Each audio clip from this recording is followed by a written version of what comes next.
मसाजिद में खवातीन के दाखिले के मामले में दाखिल की गई अर्जी पर सुप्रीम कोर्ट ने समाअत से इनकार कर दिया है। यह अर्जी केरल हिंदू महासभा के सदर ने दाखिल की थी। सुप्रीम कोर्ट के मुताबिक केरल हिंदू महासभा का इस मामले से कोई लेना देना नहीं है, इसलिए इस मामले में समाअत नहीं हो सकती। अगर मुस्लिम खवातीन ने अर्जी दाखिल की तो गौर किया जा सकता है।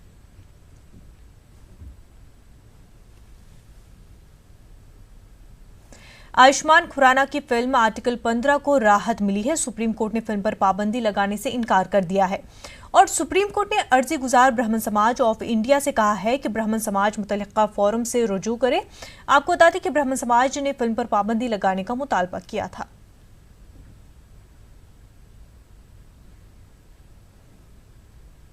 पहलू खान हुजूमी तशद्दुद मामले में राजस्थान हुकूमत ने अदालत में अर्जी दाखिल की है और चार्जशीट पर जांच आगे नहीं बढ़ाने की दरख्वास्त की है। अलवर पुलिस ने पहलू खान और उनके 2 बेटों के खिलाफ 24 मई 2019 को चार्जशीट दाखिल की थी। पहलू खान के दोनों बेटों को मुलजिम बनाया गया था। गुज़िश्ता रोज राजस्थान हुकूमत ने हाईकोर्ट से इस मामले की दोबारा जांच की मांग की थी। अब हाईकोर्ट इस मामले पर फैसला लेगा कि दोबारा जांच का हुक्म दिया जाए या नहीं।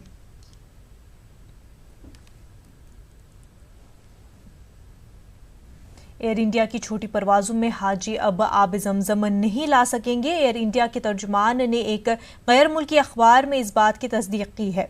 तर्जुमान का कहना है कि परवाज में जगह की कमी के बायस और तहफ़्फ़ुज़ के हवाले से ये फैसला लिया गया है कि किसी भी मुसाफिर को इन परवाजों में जमजम ले जाने की इजाज़त नहीं होगी।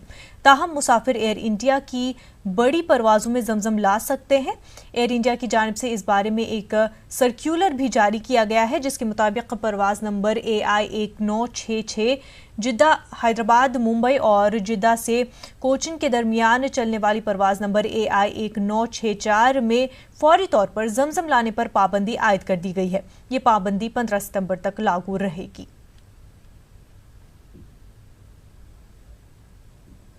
कर्नाटक में सियासी घमासान जारी है। कांग्रेस जेडीएस की इत्तेहादी हुकूमत खतरे में है।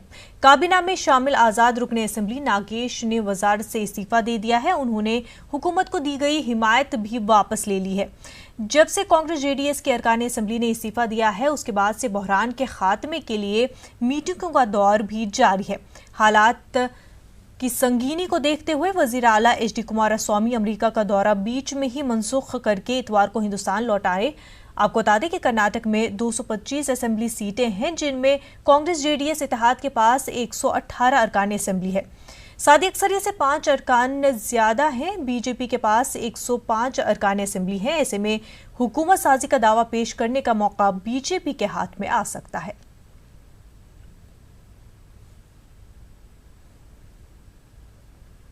कर्नाटक में सियासी बहरान पर कांग्रेस के सीनियर लीडर राशिद अल्वी ने वजीर आजम को तनकीद का निशाना बनाया है।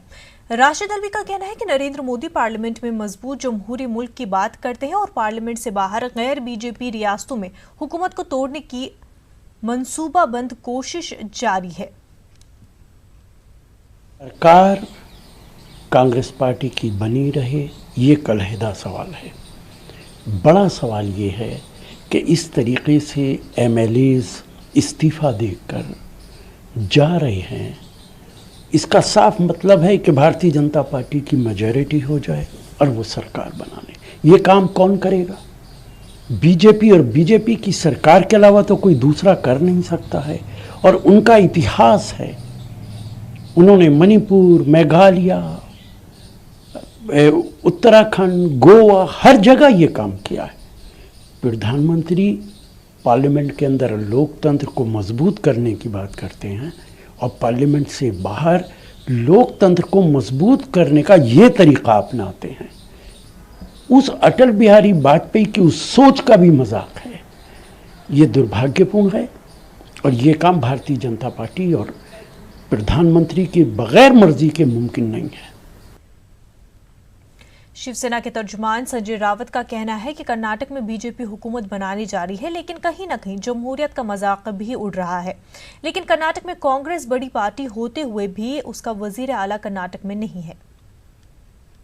इस तरह से बनी वहां की, एक तो कांग्रेस बड़ी पार्टी रही, वहां है सबसे बड़ी पार्टी बीजेपी रही 105। तो सरकार मुख्यमंत्री बनना चाहिए था बीजेपी का ही, लेकिन कांग्रेस और जेडीएस एक साथ आ गए। जेडीएस की संख्या तो 40 भी नहीं थी, फिर भी उनका मुख्यमंत्री बन गया। तो कांग्रेस में जो बड़े बड़े नेता है, सिद्धरामैया जैसे, जो मनोमन इच्छा करते थे कि मैं मुख्यमंत्री बनूं और जेडीएस हमें सपोर्ट करे, ये एक नैसर्गिक अधिकार रहा उनका, लेकिन नहीं हुआ। तो इतने संतुष्ट आत्माएं कांग्रेस और जेडीएस में बैठे हैं, तो अब क्या होगा? यही होना था जो हो रहा है। लेकिन ये एक हमारी लोकतंत्र का तमाशा भी है। ठीक है, आज बीजेपी की सरकार बन रही है, मैं स्वागत करता हूं, लेकिन जिस तरह से ये सब बहुत जगह पे होता है, उससे हमारा लोकतंत्र का एक घिनौना चेहरा भी लोगों के सामने आता है।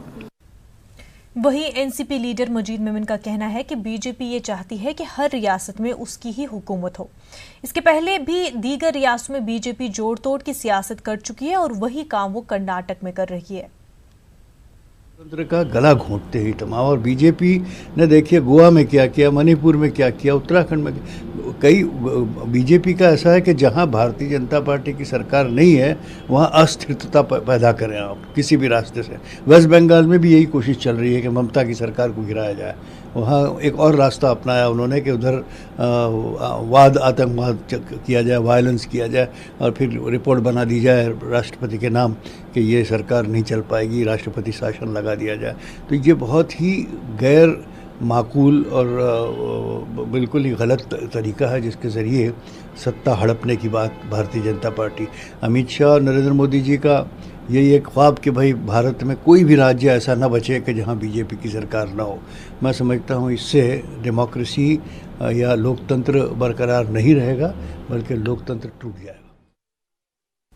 अलीगढ़ में एक मुस्लिम खातून ने अपने मकान मालिक के खिलाफ केस दर्ज कराया है। खातून के मुताबिक बीजेपी में शामिल होने के पादाश में मकान मालिक को उसे परेशान कर रहा है और उसे मकान खाली करने को कहा जा रहा है। लेकिन उस मुस्लिम खातून की शिकायत के बरक्स अलीगढ़ एसएसपी आकाश कुल्हाड़ी का कहना है कि मकान मालिक और उस खातून के दरमियान बिजली बिल को लेकर तनाज़ा चल रहा था, जिसकी वजह से मकान मालिक ने उसे घर खाली करने को कहा है।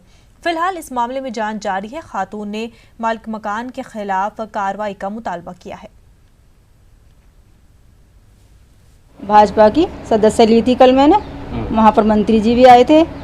हाँ, और वहाँ पर हमारे पेपर देखा हमारा, तो वहाँ पर हमारे मकान मालिक ने सुबह को हमारी आके बदतमीज़ी करी कि तुम वहाँ पर जा रही हो, ये हिंदुओं के साथ बदतमीज़ी करवा रही हो, ये कर रही हो, और तुम हमारा मकान खाली कर दीजिए, मकान खाली करो यहाँ से और लिख लो, अभी के अभी लिख लो। हम 2-3 किराएदार हैं इसमें, तो सबकी बदतमीज़ी करी और सबको निकाल रही थी वहाँ से। हम कुछ ये चाहते हैं बस इनको थोड़ा डरा दिया जाए, इनको वो इनसे ज़्यादा ये कि हमें परेशान नहीं करें। वो सदस्य होने के बाद ये लोग अपने घर लौटी, तो वहाँ पर इनके मकान मालिक ने, उसकी पत्नी ने, उसके बच्चों ने बदतमीज़ी करी काफ़ी कि मकान खाली कर दो यहाँ से, और तुम जो हिंदुओं में जा रही हो, भाजपा में ज्वाइनिंग करवा रही हो अपनी, यहाँ से मकान खाली करो। इन्हें बहुत गंदी गंदी गालियाँ दी। कल एक पार्टी की सदस्यता ग्रहण की थी, उसी को लेकर के जो है मकान मालिक की जो माँ है मदीना, जो 75 साल की वृद्धा है, उसके द्वारा जो है गाली गलौज की गई और उसको कुछ भला बुरा कहा गया है। उसी के आधार पे जो है तहरीर ली गई किराएदार महिला से, और उसमें जो है मुकदमा पंजीकृत कराया गया है, एनसीआर पंजीकृत कराई गई है 323, 504, 506 आईपीसी के तहत में। और जिन 2 व्यक्तियों को उसमें नाम लिया गया है, एक सलमान नाम है और एक मदीना नाम है, उनके खिलाफ में जो है हम लोग अग्रिम कार्रवाई कर रहे हैं। सलमान को पूछताछ के लिए थाने पे बुलाया है। देखिए, एक पॉलिटिकल पार्टी की सदस्यता उसने कल ली है, जो अभी तक हमने अपनी तफ्तीश की है, उस एक पॉलिटिकल पार्टी की जिसकी सदस्यता ली है, उसको लेकर के भी कुछ कहासुनी हुई है, जो अभी तक प्रथम दृष्टया हमको पता लगा है। तो उसी के तहत में हम जो है सलमान में और उसके खिलाफ भी कार्रवाई कर रहे हैं। हजूमी तशद्दुद और मजहबी मुनाफरत का एक और वाक़या मध्य प्रदेश के खंडवा में हो रहा है। यहाँ पिकअप गाड़ियों से बड़े जानवरों को ले जा रहे 1 दर्जन से ज्यादा अफराद को पकड़ा गया और हाथों में रस्सी बांधकर परेड कराया गया। उन लोगों से गौ माता की जय के नारे भी लगवाए गए। आइए देखते हैं क्या है पूरा मामला। हजूमी तशद्दुद, भीड़ की अदालत, गौ माता की जय, आखिर कहां गए कानून के रखवाले? सियासी खलफशार और इश्तियाल अंगेजियों ने मुल्क में नफरत का बाजार गर्म कर रखा है। यही वजह है कि लोगों में लाकानूनियत का दायरा बढ़ता जा रहा है। दिन ब दिन किसी न किसी को पकड़कर सरेराह मार दिया जाता है और ऐसे सुलूक किए जाते हैं जिसकी कानून और मुल्क का आईन इजाजत नहीं देता है। आइए आपको लिए चलते हैं मध्य प्रदेश के खंडवा। हाथों में रस्सी बांधकर सड़कों पर परेड करवाते और सरे बाजार गौ माता का जाप लगवाते ये लोग गौ तस्कर बताए जा रहे हैं।